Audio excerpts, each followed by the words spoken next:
ನೀವು ಇಷ್ಟೆಲ್ಲ ಹೇಳಿದ್ರಿ. ಸೊ ಇದ್ರ ಮಧ್ಯೆ ಒಂದಷ್ಟು ಗುಸು ಪಿಸು ಸೋಷಿಯಲ್ ಮೀಡಿಯಾದಲ್ಲಿ ಓಡಾಡ್ತಾ ಇದೆ.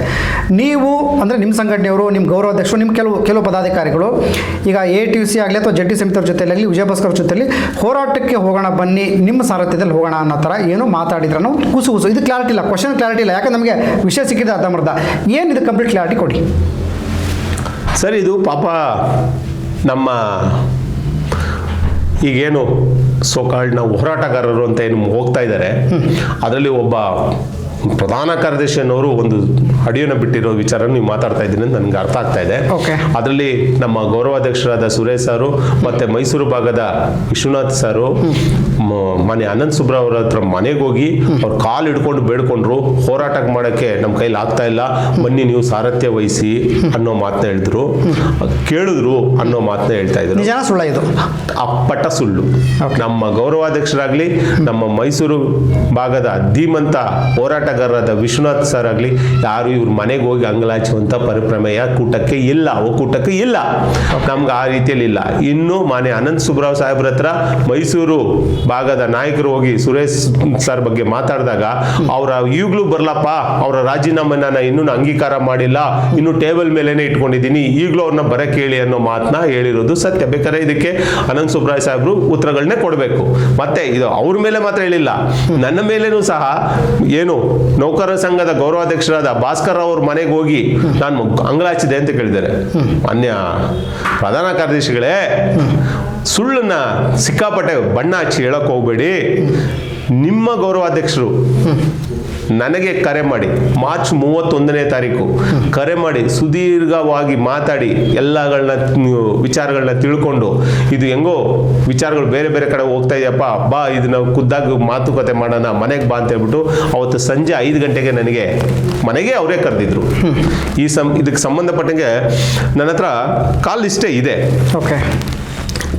ಆಯ್ತಾ? ನಾನು ಇದ್ರಲ್ಲಿ ಸುಳ್ಳು ಹೇಳುವಂತ ಇದೆ, ನಾನು ಸುಳ್ಳು ಹೇಳ್ಬೋದು, ಬಟ್ ಕಾಲ್ ಲಿಸ್ಟ್ ಅಂತೂ ಸುಳ್ಳು ಹೇಳುವಂತ ಸಾಧ್ಯತೆ ಇಲ್ಲ. ಯಾರು ಹೇಳಿದ್ದಿ ಮಾತನ್ನ? ಈ ಮಾತನ್ನ ಭಾಸ್ಕರ್ ರಾವ್ ಸಾರೇ ನನ್ನನ್ನ ಮನೆಗೆ ಆಹ್ವಾನ ಮಾಡಿದ್ದು.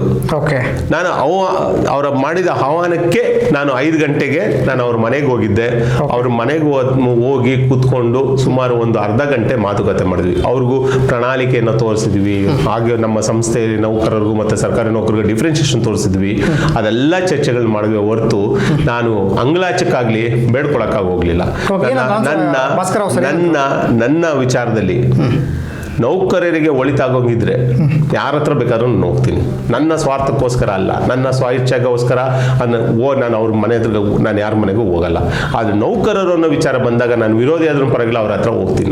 ನಾನು ಭಾಸ್ಕರ್ ರಾವ್ ಹತ್ರ ಹೋಗಿದ್ದೆ ಅದೇ ವಿಚಾರಕ್ಕೆ. ಮತ್ತೆ ನಮ್ಮ ಗೌರವಾಧ್ಯಕ್ಷರು ಮತ್ತೆ ವಿಶ್ವನಾಥ್ ಸರ್ ಅವರು ಯಾವುದೇ ಕಾರಣಕ್ಕೂ ಅನಂತ್ ಸುಬ್ರಾವ್ ಸರ್ ಹತ್ರ ಕಾಲಿಟ್ಕೊಳಕ್ಕಂತೂ ಹೋಗಿಲ್ಲ. ಈ ವಿಚಾರವಾಗಿ ಇದನ್ನ ಗಂಭೀರವಾಗಿ ಅನಂತ್ ಸುಬ್ರಾವ್ ಸಾಹೇಬರು ಪರಿಗಣಿಸಬೇಕು. ಯಾಕಂದ್ರೆ ಇಂಥವ್ರಿಂದನೇ ನಿಮ್ಮ ಸಂಘಟನೆಗೆ ದೊಡ್ಡ ಹೊಡೆತ ಬೀಳ್ತಾ ಇರೋದು.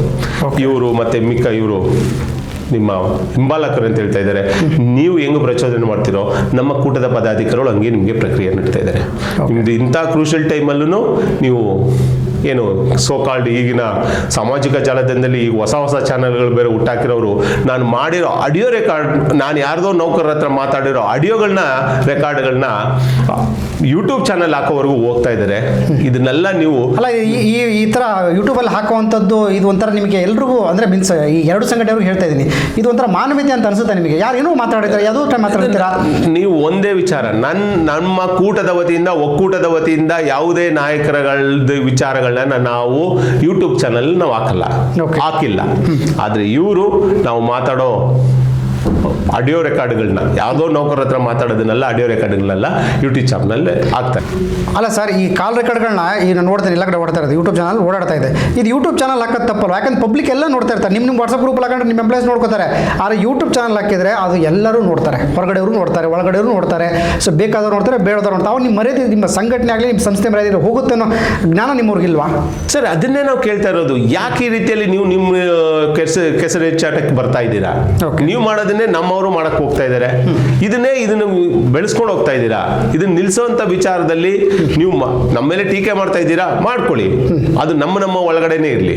ನೀವು ಯೂಟ್ಯೂಬ್ ಚಾನಲ್ ಹಾಕುವಂತ ಈ ಕಾನೂನು ಬಾಹಿರ ಚಟುವಟಿಕೆಗಳು, ಕಾನೂನು ವಿರುದ್ಧ ಚಟುವಟಿಕೆಗಳನ್ನ ಮಾಡಕ್ ಹೋಗಿ ನಾಳೆ ದಿನ ಮತ್ತೆ ನಾವೇನಾದ್ರೂ ಕಾನೂನು ಕ್ರಮಗಳನ್ನ ಕೈ ಹಾಕಕ್ಕೆ ಹೋದಾಗ ಮತ್ತೆ ಚಂದ್ರು ನೀನು ಪೊಲೀಸ್ ಕೇಸ್ ಅಮಾಯಕ ನೌಕರ ಮೇಲೆ ಪೊಲೀಸ್ ಕಂಪ್ಲೇಂಟ್ ಕೊಡ್ತೀಯ, ಅದು ಇದೆ ಅಂತೀರಾ. ನಿಮ್ಮನ್ನ ಎಲ್ಲವರೆಗೂ ಸಹಿಸ್ಕೋಬೇಕಾಗುತ್ತೋ ಅಲ್ಲಿವರೆಗೂ ಮಾತ್ರ ನಾನು ಸಹಿಸ್ಕೊಳಕ್ಕಾಗುತ್ತೆ. ಅದಕ್ಕೆ ಮೀರಿದಾಗ ನನಗೂ ವಿಧಿ ಇಲ್ಲದೆ ನಾನು ಕಾನೂನ ಮೊರೆ ಹೋಗ್ತೀನಿ ಹೊರತು ನಾನು ಬೇರೆಯವ್ರ ತರದಲ್ಲಿ ಬಂದು ಬೀದಿಗೆ ಇಳಿದು ನಾನು ಬಡದಾಡಕ್ಕಂತೋ ಅಷ್ಟು ಸಂಸ್ಕೃತ ಹೇಳಿದ್ರು ಅವಿದ್ಯಾವಂತನಂತೂ ಅಲ್ಲ. ಓಕೆ. ಸೊ ಆ ನಿಟ್ಟಿನಲ್ಲಿ ನಾನು ಕಾನೂನು ವಿಚಾರಕ್ಕೆ ಹೋಗಿ ನಾನು ಕಾನೂನು ಕ್ರಮಗಳನ್ನ ಕೈಗೊಳ್ತೀನಿ ಹೊರತು ಸುಮ್ಮನೆ ಯಾರ ಮೇಲೆ ಹೋಗಿ ನಾನು ಪೊಲೀಸ್ ಕೇಸ್ಗಳು ಮಾಡಿಲ್ಲ. ಅದನ್ನು ಸಹ ಏನೋ ಪುಂಖಾನುಪುಂಖವಾಗಿ ಹೇಳ್ತಾರೆ, ಅವ್ರ ಮೇಲೆ ಮಾಡ್ಬಿಟ್ಟೆ ಇವ್ರ ಮೇಲೆ ಮಾಡಿದೆ, ಕಾರಣ ಇಲ್ದಿರ ನಾನು ಯಾರ ಮೇಲೇನು ನಾನು ಅದು ಸಹಿಸಿ ಸಾಕಾಗಿ. ಮತ್ತೆ ನನಗೆ ಮೊದಲನೇದಾಗಿ ಹೆಣ್ಣು ಮಕ್ಕಳ ವಿಚಾರದಲ್ಲಿ ಅವರನ್ನು ಅವಾಚ್ಯವಾಗಿ ಮಾತಾಡಿದಂಥ ವಿಚಾರದಲ್ಲಿ ಅವರ ವಿರುದ್ಧ ನಾನು ಕಂಪ್ಲೇಂಟ್ಗಳನ್ನ ಕೊಟ್ಟಿದ್ದು ಸುಮ್ಮನೆ ಯಾರ್ಯಾರ ಮೇಲೇನು ನಾನು ಕೊಡೋಕೆ ಹೋಗಲಿಲ್ಲ. ಆದರೆ ಯೂಟ್ಯೂಬ್ ಚಾನಲ್ ಇದೆಲ್ಲ ಬಂದಾಗ ನನಗೂ ವಿಧಿ ಇಲ್ಲದೆ ನಾನು ಏನಾದರೂ ಕ್ರಮಗಳನ್ನ ಕೈಗೊಳ್ಳಬೇಕು, ಅದ್ರ ಬಗ್ಗೆ ನಾವು ಚಿಂತನೆ ಮಾಡ್ತಾ ಇದ್ದೀವಿ. ಓಕೆ ಸರ್, ಇನ್ನೊಂದು ವಿಷಯ ಎತ್ಕೋತಾನೆ ನಿಮಗೆ. ಯೂಟ್ಯೂಬ್ ಚಾನಲಲ್ಲಿ ಆಗಲಿ ಅಥವಾ ಈಗ ರೆಕಾರ್ಡಿಂಗಲ್ಲಿ ಹೋಗ್ತದೆ, ಕೊಪ್ಪಳದವ್ರು ಯಾರೋ ಒಂದು ಮಹಿಳೆ ಬಗ್ಗೆ ಸಂಬಂಧಪಟ್ಟಾಗ ಒಂದು ಇದು ಓಡಾಡ್ತಾರೆ, ಅಂದರೆ ನೀವು ದುಡ್ಡು ತೊಗೊಂಡಿದ್ದೀರಾ, ನಮ್ಮ ಜನ ದುಡ್ಡು ಎತ್ಕೊಂಡಿದ್ದೀರಾ ಅನ್ನೋ ಥರ ಬರ್ತಾರೆ. ಏನಿದು ಕ್ಲಾರಿಟಿ ಸರಿಯಾಗಿ ಒಂದು ಸ್ವಲ್ಪ ನಿಮ್ಮ ಎಂಪ್ಲಾಯ್ಸ್ಗೆ ಟ್ಯೂನ್ ಮಾಡ್ಬೋದಾಗಿದೆ ನೀವು? ಸರಿ, ಅಲ್ಲಿ ಕ್ಲಿಯರ್ ಕಟ್ ಆಗಿದೆ. ಅಲ್ಲಿ ನಮ್ಮ ಮಹಿಳಾ ಪದಾಧಿಕಾರಿ ಹೇಳ್ತಾ ಇದ್ದಾರೆ ನನಗೆ ದುಡ್ಡು ಕೊಟ್ಟಿಲ್ಲ, ಚಂದ್ರು ದುಡ್ಡು ಇಸ್ಕೊಂಡಿಲ್ಲ, ಚಂದ್ರು ಇಸ್ಕೊಂಡಿಲ್ಲ ಹೇಳ್ತಾ ಇದ್ದಾರೆ ಅವರು. ನೀನ್ ಇಸ್ಕೊಂಡಿಲ್ಲ ಅಣ್ಣ, ನಿಮ್ಮ ಸಂಘಟನೆಗೂ ಬಂದಿಲ್ಲ, ನಿನ್ನ ಸಂಘಟನೆಗೂ ಬಂದಿಲ್ಲ, ಮತ್ತೆ ನನ್ನ ಗಮನಕ್ಕೂ ಬಂದಿಲ್ಲ ಅನ್ನೋ ವಿಚಾರ ಅವರೇ ಹೇಳಿದ್ದಾರೆ.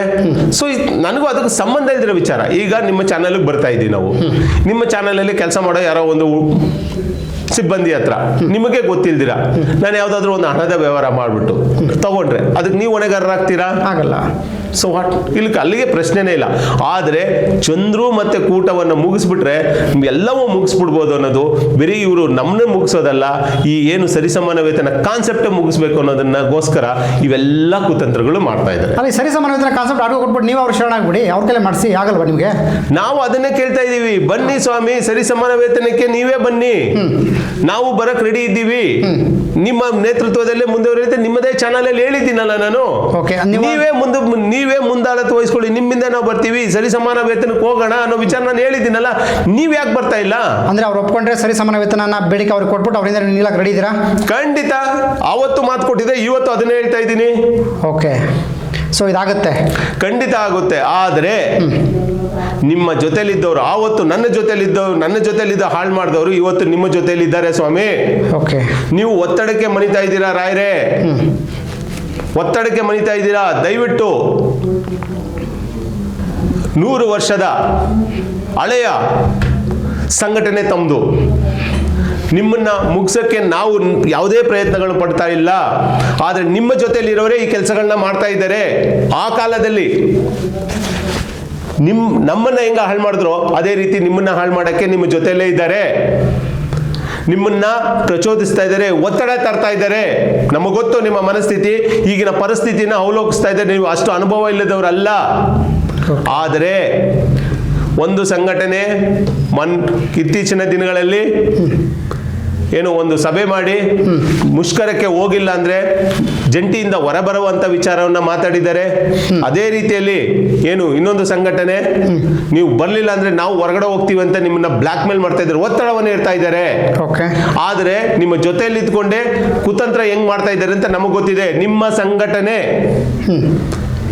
ಹಟ್ಟಿ ಗೋಲ್ಡ್ ಮೈನ್ಸ್ ಅಲ್ಲಿ ಸೋತಂತ ವಿಚಾರಗಳು, ಹಟ್ಟಿ ಗೋಲ್ಡ್ ಮೈನ್ಸ್ ಅಲ್ಲಿ ಏನು ಚುನಾವಣೆ ನಡೀತೋ ಆ ಚುನಾವಣೆ ಸಂದರ್ಭದಲ್ಲಿ ವಿಜಯ್ ಭಾಸ್ಕರ್ ಬಗ್ಗೆ ಅವಾಚ್ಯವಾಗಿ ಮಾತಾಡಿರೋದು ಮತ್ತೆ ಅವ್ರು ಮಾಡಿರೋ ಭ್ರಷ್ಟಾಚಾರಗಳ ಬಗ್ಗೆ ನಿಮ್ಮ ಜೊತೆಯಲ್ಲಿರೋರು ನಮ್ಮ ಕೂಟದ ಪದಾಧಿಕಾರಿಗೆ ಸ್ಕ್ರೀನ್ ಶಾಟ್ಗಳನ್ನ ಕಳಿಸಿ ನೀವು ಪ್ರಚಾರ ಮಾಡಿ ನಿಮ್ಮ ಸಂಘಟನೆಗೆ ಅವಮಾನ ಮಾಡುವಂತ ರೀತಿಯಲ್ಲಿ ಮಾಡಿ ಅಂತ ನಮಗೆ ಕಳಿಸ್ಕೊಟ್ಟವ್ರೆ. ಓಕೆ. ಇದನ್ನ ನೀವು ಇಂಥವ್ರನ್ನೆಲ್ಲ ಜೊತೆ ಕಳಿಸ್ಕೊಟ್ಟಿದ್ದಾರಾ? ಖಂಡಿತ. ನನ್ನ ವಾಟ್ಸಪ್ಗೆಲ್ಲ ನನ್ನ ಜೊತೆಲ್ಲ ಕೆಲಸ ಎಲ್ಲ ಮಾಡಲ್ಲ, ಗೊತ್ತು ನಾವು ಹೆಂಗ್ ತಿರುಗಿಸಿ ಹೊಡಿ ಇದ್ ಮಾಡ್ತೀವಿ ಅಂತ.